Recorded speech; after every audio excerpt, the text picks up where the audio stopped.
Uppity by Roger Hargreaves. This is the story of Mr. Uppity. And now how Mr. Uppity's story finished is not quite so bad. You see, Mr. Uppity was the rudest people in the world. If not, but really, he was rude to everyone and anyone.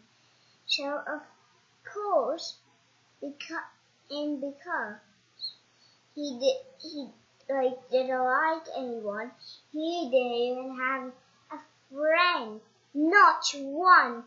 Miserable old Uppity, they used to call him.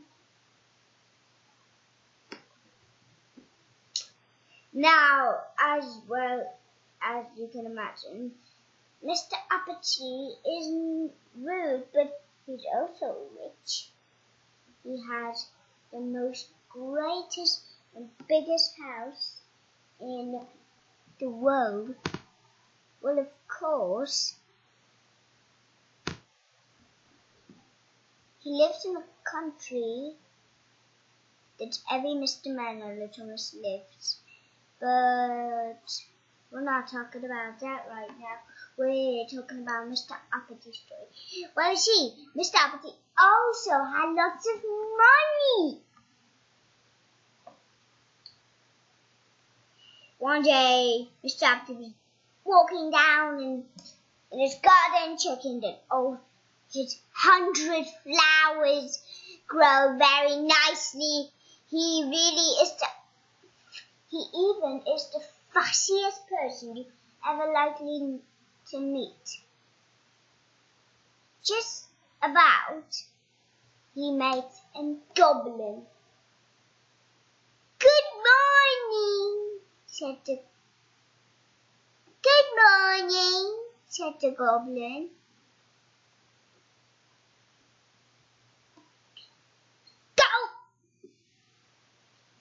Good morning, said the goblin, chiefly to Mr. Uppity.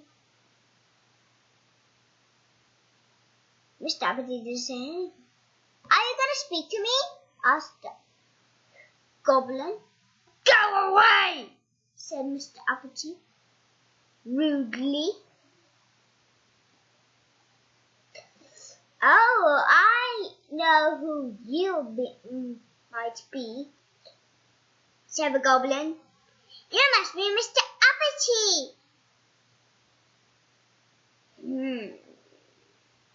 Sniffed Mr. Uppity rudely. Well, I know somebody who's in my garden breaking all my 100 flowers, and his name is a goblin, which is just breaking my flowers and running around just talking to me. Oh, well, you're the rudest person I ever heard. I got to sell you to someone. He sold him into one of his trees. There was a hole. Let's go inside. Don't be ridiculous, said Mr. Uppity. That's too small. You're being silly. No, I'm not being silly, smiled the goblin.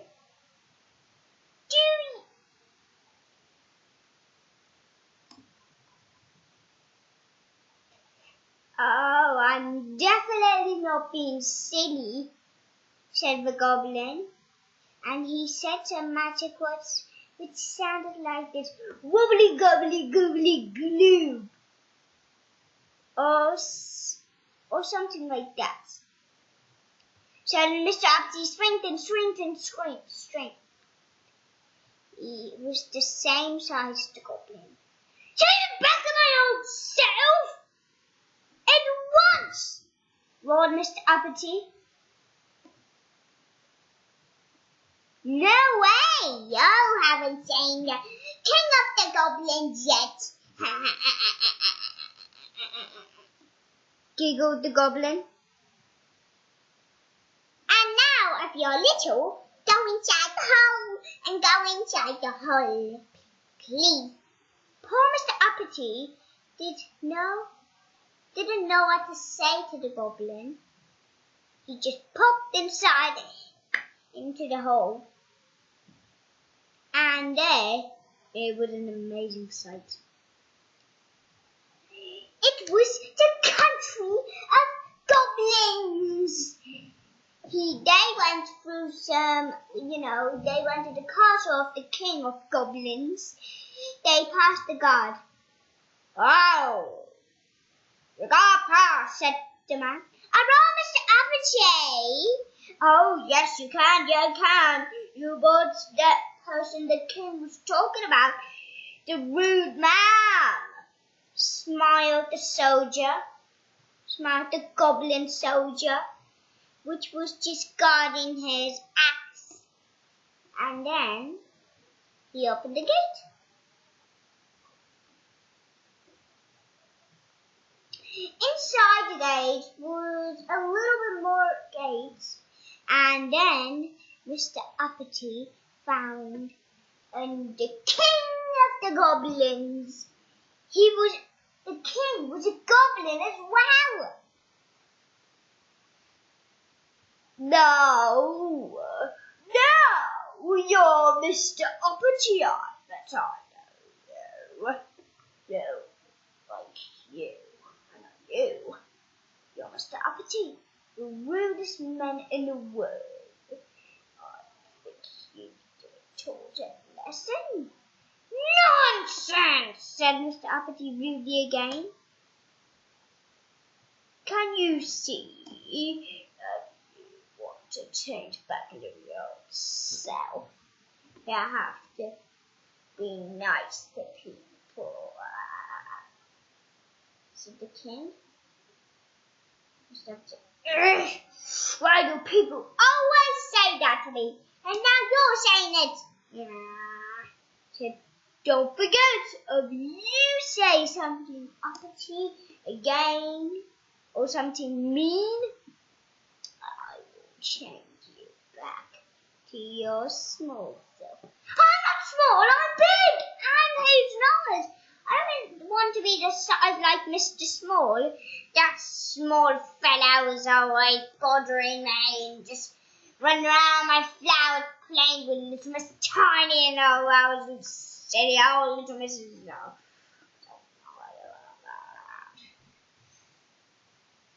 All right, said the goblin. Time to go. Whistled the goblin then, and then they went back to all the doors they went. And Mr.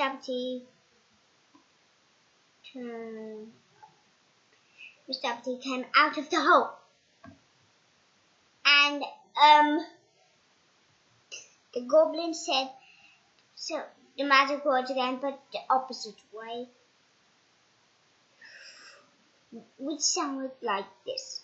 Wobbly, gobbly, goobly, goobly, wobbly, gobbly, gloobly, gloobly. Which was the opposite, said the goblin. And Mr. Uppity changed back into his old self. He grew and grew and grew. Don't be so uppity. In fact, Mr. Uppity just said, stupid goblins, always building my garden. It's just last night I'll go get my giant saw and cut that tree down and throw it away, and the goblins will get dead. Don't forget, said the goblin, and Mr. Uppity went to town. He was just passing to the baker's when a little boy suddenly just went near him. Get out of my way! Screamed Mr. Uppity rudely, but as the words passed his lips, you know what happened? He changed into his small self as he was with the goblin. The boy chuckled.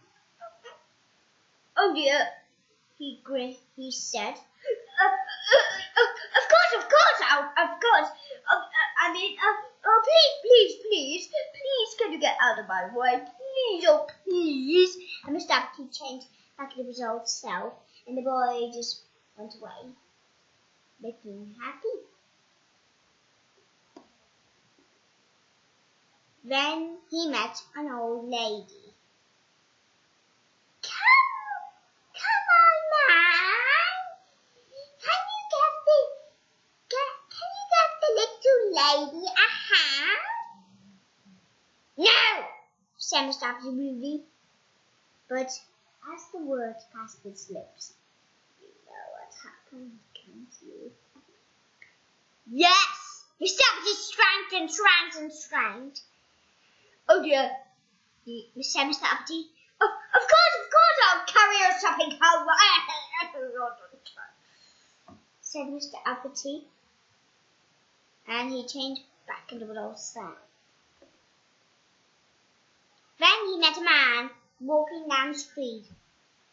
He was just about to pass when he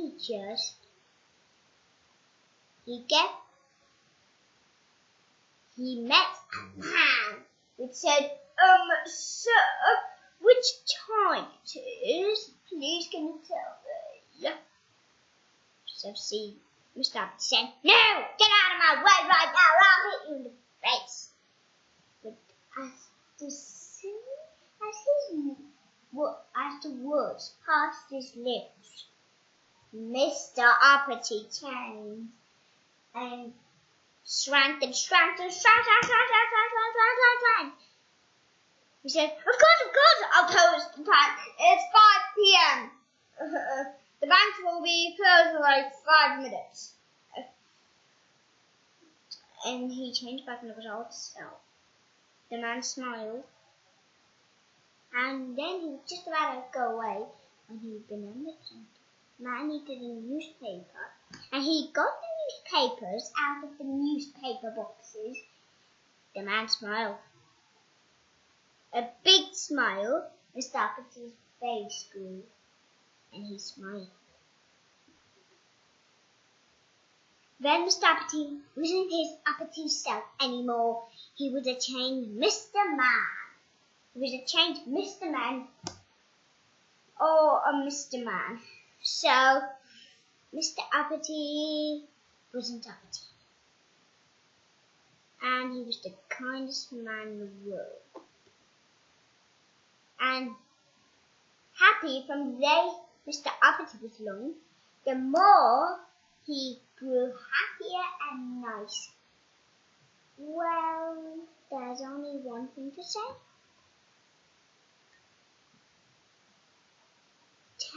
Please and he always said please and thank you.